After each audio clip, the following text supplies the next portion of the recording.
Assalamualaikum warahmatullahi wabarakatuh. Selamat bertemu kembali di channel Gen Husna, channel yang membahas seisi dunia. Sebelum lanjut, jangan lupa ngopi dulu, nggak usah berlama-lama. Mari kita mulai. Sistem kasta di India adalah salah satu struktur sosial tertua yang pernah ada di dunia, dengan sejarah yang mencakup ribuan tahun. Sistem ini berakar pada ajaran agama Hindu dan diperkuat oleh teks-teks kuno, seperti Manusmriti atau Kitab Hukum Manu.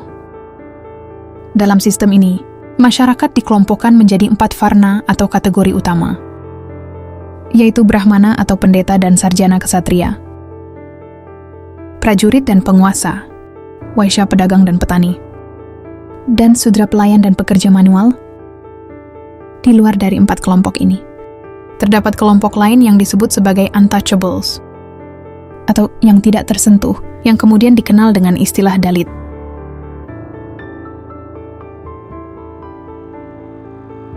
Dalit, yang secara harfiah berarti terinjak-injak atau tertindas, adalah istilah yang digunakan oleh komunitas ini sendiri untuk menggambarkan penderitaan dan marginalisasi mereka.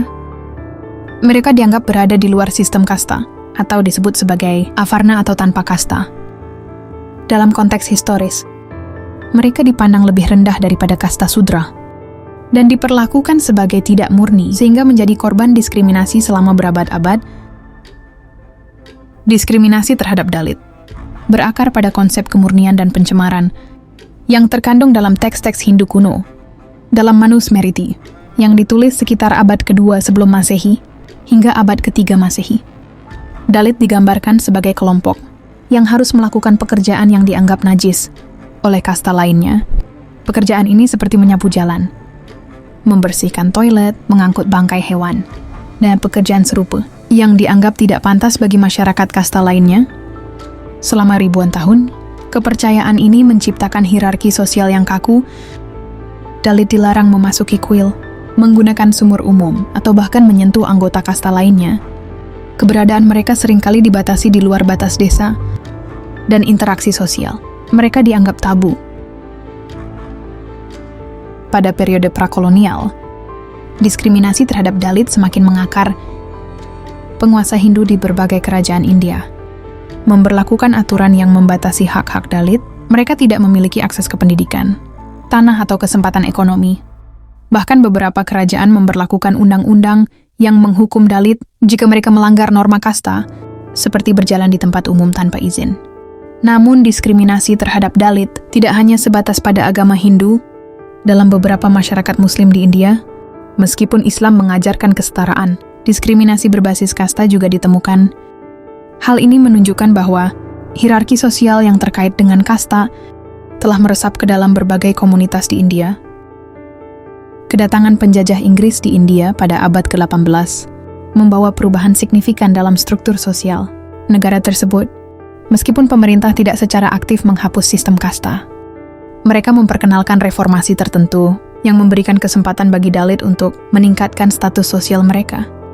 Salah satu perubahan penting adalah diperkenalkannya sistem pendidikan barat yang memungkinkan beberapa Dalit memperoleh akses ke pendidikan untuk pertama kalinya. Salah satu tokoh penting dari komunitas Dalit selama periode ini adalah Dr. Bhimrao Ramji Ambedkar, seorang pemimpin reformasi sosial, ahli hukum dan ekonom. Ambedkar lahir dalam keluarga Dalit dan mengalami diskriminasi keras sepanjang hidupnya. Namun melalui pendidikan dan tekadnya, dia menjadi salah satu arsitek utama konstitusi India. Ambedkar berjuang untuk penghapusan sistem kasta dan mempromosikan hak-hak Dalit di India modern. Setelah kemerdekaan India pada tahun 1947, konstitusi India yang dirancang oleh Ambedkar melarang diskriminasi berdasarkan kasta. Sistem untouchability secara resmi dilarang, dan kebijakan afirmatif seperti reservasi pekerjaan dan kursi pendidikan diperkenalkan untuk memberikan peluang bagi Dalit. Namun meskipun ada kemajuan hukum, diskriminasi terhadap Dalit tetap meluas di berbagai bagian di India. Dalam masyarakat pedesaan, Dalit masih sering menjadi korban kekerasan, pengucilan dan eksploitasi ekonomi. Mereka menghadapi hambatan struktural yang mencegah mereka menikmati hak-hak mereka secara penuh. Contoh diskriminasi modern termasuk larangan memasuki kuil tertentu, pemisahan ruang kelas di sekolah, dan kekerasan terhadap Dalit yang berusaha menentang status quo. Di luar perjuangan mereka, Dalit juga memiliki budaya dan identitas yang kaya. Musik seni dan sastra Dalit telah menjadi alat penting untuk menyuarakan pengalaman mereka. Sastra Dalit khususnya telah muncul sebagai genre penting di India dengan penulis seperti Om Prakash Valmiki dan Baburao Bagul, menceritakan kisah perjuangan dan penderitaan komunitas mereka. Identitas Dalit juga berkembang melalui gerakan politik dan sosial. Partai-partai seperti Bahujan Samaj Party atau BSP memainkan peran penting dalam memperjuangkan hak-hak Dalit di arena politik. Pemimpin seperti Kashiram dan Mayawati menjadi simbol harapan bagi jutaan Dalit yang terpinggirkan. Penindasan terhadap Dalit bukan hanya bentuk diskriminasi sosial biasa, tetapi sebuah sistem yang telah dilembagakan selama berabad-abad. Sistem kasta menjadikan Dalit sasaran marginalisasi dalam semua aspek kehidupan agama, ekonomi politik, pendidikan hingga akses terhadap keadilan. Bagi Dalit, penindasan dimulai dari momen mereka dilahirkan. Di banyak daerah di pedesaan India, tempat di mana sistem kasta masih dipraktikkan dengan sangat ketat, Dalit dipaksa untuk tinggal di pinggiran desa atau di pemukiman yang terisolasi dari masyarakat lainnya. Mereka dilarang berbagi sumber daya publik seperti air atau kuil dengan anggota kasta yang lebih tinggi, bahkan dalam hal-hal yang nampak sederhana seperti duduk di tempat umum atau berbicara dengan kasta atas. Dalit seringkali dihadapkan pada ancaman kekerasan. Salah satu contohnya adalah larangan bagi Dalit untuk memasuki kuil Hindu tertentu karena kehadiran mereka dianggap mengotori kesucian tempat ibadah. Hal ini memperkuat diskriminasi agama dan membuat mereka merasa teralienasi dari praktik spiritual yang menjadi bagian integral masyarakat India. Dalam beberapa kasus, upaya Dalit untuk melawan aturan ini telah berujung pada insiden kekerasan massal, seperti yang terjadi pada insiden Khairlanji pada tahun 2006, di mana 4 anggota keluarga Dalit dibunuh secara brutal oleh massa hanya karena mereka mencoba mempertahankan hak tanah mereka. Eksploitasi ekonomi terhadap Dalit adalah salah satu bentuk penindasan yang paling kejam dan paling sulit diberantas. Selama berabad-abad, Dalit dipaksa melakukan pekerjaan kasar yang dianggap tidak layak oleh kasta atas. Pekerjaan ini termasuk membersihkan kotoran manusia secara manual atau manual scoffering, menangani bangkai hewan, dan melakukan pekerjaan yang berhubungan dengan pemrosesan kulit atau daging. Meski konstitusi India secara resmi telah melarang praktik manual scavenging, ribuan Dalit, terutama perempuan, masih melakukannya karena mereka tidak memiliki pilihan lain. Mereka seringkali dibayar sangat rendah, atau bahkan tidak dibayar sama sekali. Menurut laporan Amnesty International, pekerja manual scavenging hidup dalam kondisi yang tidak manusiawi, tanpa akses ke air bersih, sanitasi atau perawatan kesehatan yang memadai. Selain itu, banyak kasta Dalit yang terjebak dalam sistem kerja berbasis utang atau bonded labor, di mana mereka dipaksa bekerja untuk majikan kasta atas sebagai bentuk pembayaran utang, yang seringkali diwariskan dari generasi ke generasi. Sistem ini telah membuat ribuan Dalit terjebak dalam siklus kemiskinan yang tidak berujung. Pendidikan adalah alat yang ampuh untuk memutus siklus penindasan. Tetapi Dalit seringkali menghadapi diskriminasi, bahkan di sekolah. Di banyak daerah pedesaan, anak-anak Dalit dipisahkan dari siswa kasta atas. Dalam ruang kelas mereka seringkali dipaksa duduk di belakang ruangan, menggunakan peralatan yang berbeda, dan dilarang berinteraksi dengan siswa yang lain. Kasus diskriminasi di sekolah terhadap anak-anak Dalit seringkali menyebabkan mereka putus sekolah. Menurut data pemerintah India, tingkat melek huruf di kalangan Dalit masih jauh lebih rendah dibandingkan dengan kasta yang lainnya. Hal ini membuat mereka sulit mendapatkan pekerjaan yang lebih baik, sehingga memperkuat lingkaran kemiskinan dan marginalisasi. Kekerasan terhadap Dalit adalah fenomena yang meluas dan seringkali dilakukan dengan impunitas. Kekerasan ini mencakup berbagai bentuk, mulai dari pelecehan seksual terhadap perempuan Dalit hingga pembunuhan massal. Salah satu bentuk kekerasan yang paling mencolok adalah pembunuhan kehormatan, di mana Dalit yang menikah dengan anggota kasta atas seringkali dibunuh oleh keluarga atau komunitas pasangannya. Statistik dari National Crime Records Bureau atau NCRB India menunjukkan bahwa ribuan kasus kekerasan terhadap Dalit dilaporkan setiap tahun. Tetapi banyak kasus yang tidak pernah sampai ke pengadilan. Dalam beberapa kasus, Dalit yang melaporkan kejahatan malah menghadapi ancaman atau serangan balik dari para pelaku yang seringkali berasal dari kasta atas dengan kekuasaan politik dan ekonomi yang besar. Salah satu kasus yang paling menggemparkan adalah pembantaian Sundur pada tahun 1991, di mana 8 orang Dalit dibunuh oleh sekelompok pria kasta atas di Andhra Pradesh. Insiden ini menunjukkan bagaimana kekerasan terhadap Dalit seringkali dilakukan secara kolektif oleh komunitas kasta atas sebagai bentuk intimidasi untuk memastikan Dalit tetap tunduk pada status quo. Perempuan Dalit menghadapi diskriminasi ganda sebagai anggota kasta Dalit dan sebagai perempuan dalam masyarakat patriarkal. Mereka seringkali menjadi korban pelecehan seksual, pemerkosaan, dan eksploitasi di tempat kerja. Menurut data Human Rights Watch, perempuan Dalit adalah salah satu kelompok yang paling rentan terhadap kekerasan seksual di India, dengan banyak kasus yang tidak pernah dilaporkan karena takut akan stigma sosial atau pembalasan dari pelaku. Contoh tragis adalah kasus pemerkosaan Hathras pada tahun 2020, di mana seorang perempuan Dalit berusia 19 tahun diperkosa oleh 4 pria kasta atas di Uttar Pradesh. Meskipun kasus ini memicu kemarahan publik dan protes besar-besaran, insiden serupa terus terjadi, menunjukkan betapa dalamnya akar patriarki dan diskriminasi kasta di masyarakat India. Sistem peradilan India seringkali gagal memberikan keadilan bagi korban Dalit, meskipun ada undang-undang seperti Schedule Castes dan Schedule Tribes yang dirancang untuk melindungi Dalit dari kekerasan dan diskriminasi. Namun pelaksanaannya masih sangat lemah. Banyak kasus kekerasan terhadap Dalit yang tidak pernah diinvestigasi secara serius, dan pelaku seringkali lolos dari hukuman impunity ini, sebagian besar disebabkan oleh bias sistemik dalam lembaga penegak hukum, di mana banyak petugas polisi berasal dari kasta atas dan cenderung memihak pelaku kejahatan. Selain itu, tekanan politik dan sosial dari komunitas kasta atas seringkali menghalangi proses hukum yang adil. Meskipun Dalit telah mendapatkan representasi politik melalui kebijakan reservasi, mereka seringkali menghadapi hambatan dalam memperjuangkan hak-hak komunitas mereka.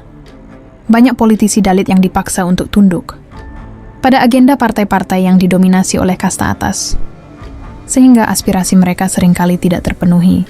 Di tingkat lokal, kepala desa atau pejabat Dalit seringkali menjadi sasaran intimidasi atau kekerasan jika mereka mencoba menentang hierarki sosial.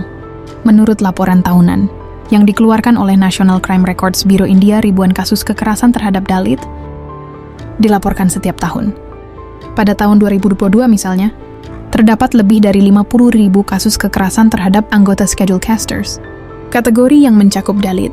Namun angka ini hanyalah puncak gunung es, karena banyak kasus yang tidak pernah dilaporkan akibat tekanan sosial, ancaman pembalasan, atau kurangnya kepercayaan pada sistem hukum. Beberapa bentuk kekerasan yang paling sering dilaporkan, diantaranya adalah pemerkosaan dan pelecehan seksual. Perempuan Dalit menjadi sasaran utama kekerasan seksual, terutama di wilayah pedesaan.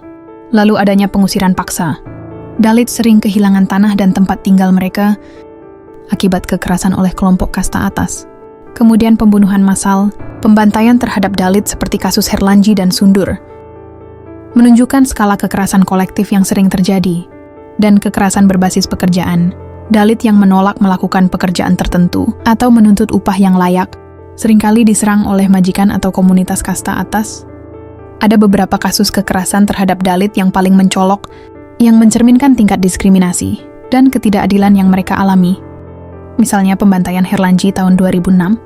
Kasus ini terjadi di desa Herlanji, Maharashtra, di mana 4 anggota keluarga Dalit dibunuh secara brutal oleh massa kelas atas. Keluarga tersebut dibunuh karena mereka mencoba memperjuangkan hak mereka atas tanah yang secara ilegal disita oleh kelompok kasta atas. Selain pembunuhan, perempuan dalam keluarga tersebut mengalami kekerasan seksual yang mengerikan sebelum akhirnya dibunuh. Insiden ini memicu protes besar-besaran di seluruh negeri dan menarik perhatian internasional terhadap kondisi Dalit. Kasus Hathras pada tahun 2020. Seorang perempuan Dalit berusia 19 tahun diperkosa secara brutal oleh 4 pria dari kasta atas di Hathras, Uttar Pradesh. Kasus ini menjadi perhatian nasional karena upaya pihak berwenang untuk menutupi insiden tersebut, termasuk dengan membakar tubuh korban tanpa izin keluarga.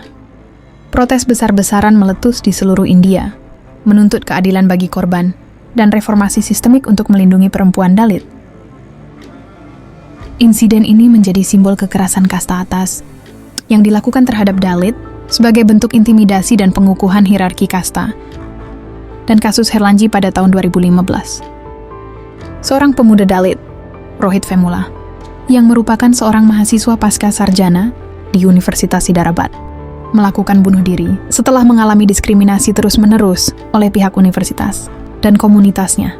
Surat bunuh diri Vemula menjadi seruan emosional yang menggambarkan frustasi dan penderitaan yang dialami oleh banyak mahasiswa Dalit di institusi pendidikan India.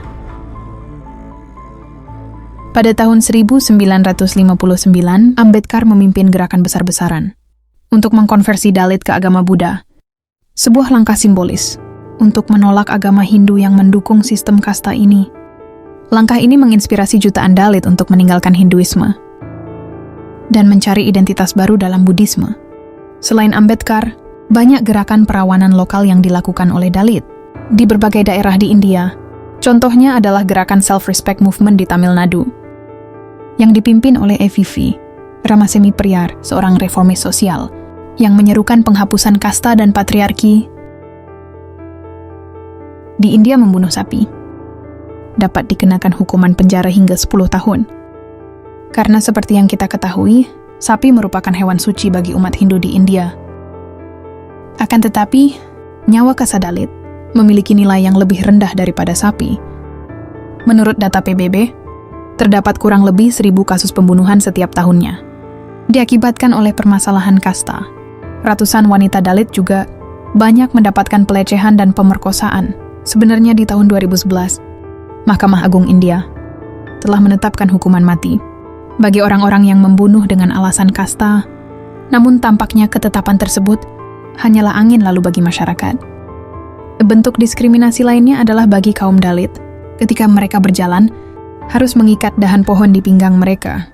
Fungsinya untuk menghapus jejak kotor mereka.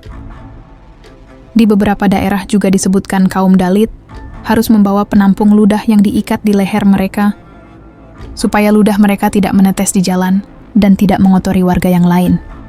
Banyak dari kaum ini juga tidak memiliki tempat tinggal yang layak, dan banyak juga mereka yang hidup di trotoar jalan dengan mendirikan tenda. Di India ada sebuah tradisi yang sangat aneh, yang dikenal sebagai Maid Snana. Maid Snana adalah tradisi di mana kasta terendah di India, yaitu kasta Dalit, berguling-guling di bekas ludah atau bekas makanan yang dilemparkan oleh orang-orang kasta Brahmana. Bagi sebagian orang, air ludah merupakan hal yang menjijikkan dan kotor, namun tidak bagi kaum Dalit. Kaum Dalit mempercayai, jika mereka berguling-guling di bekas ludah kasta Brahmana, maka mereka akan mendapatkan keberkahan dan bisa menyembuhkan berbagai masalah kesehatan. Tradisi berguling Maid Snana ini sudah ada sejak 4.000 tahun silam. Pemerintah India sendiri tidak mampu mencegah warganya untuk mengikuti ritual yang aneh ini, sebab warga masih percaya akan mitos yang ada pada ritual Maid Snana ini. Dalam sudut pandang Islam, tidak ada manusia yang diciptakan lebih tinggi atau lebih rendah dari yang lain. Dalam pandangan Allah Subhanahu wa Ta'ala, setiap jiwa manusia setara. Namun yang membedakannya hanyalah tingkat ketakwaannya. Diskriminasi kasta adalah sebuah pelanggaran terhadap prinsip ketauhidan, karena ia meruntuhkan nilai-nilai kemanusiaan yang Allah Subhanahu wa Ta'ala anugerahkan secara setara kepada setiap makhluknya.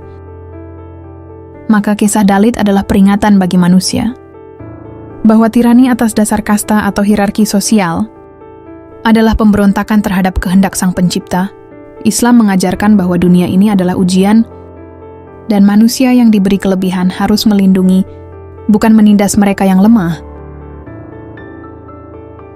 Wallahu a'lam bishawab. Semoga kisah ini bermanfaat. Lebih dan kurangnya mohon dimaafkan.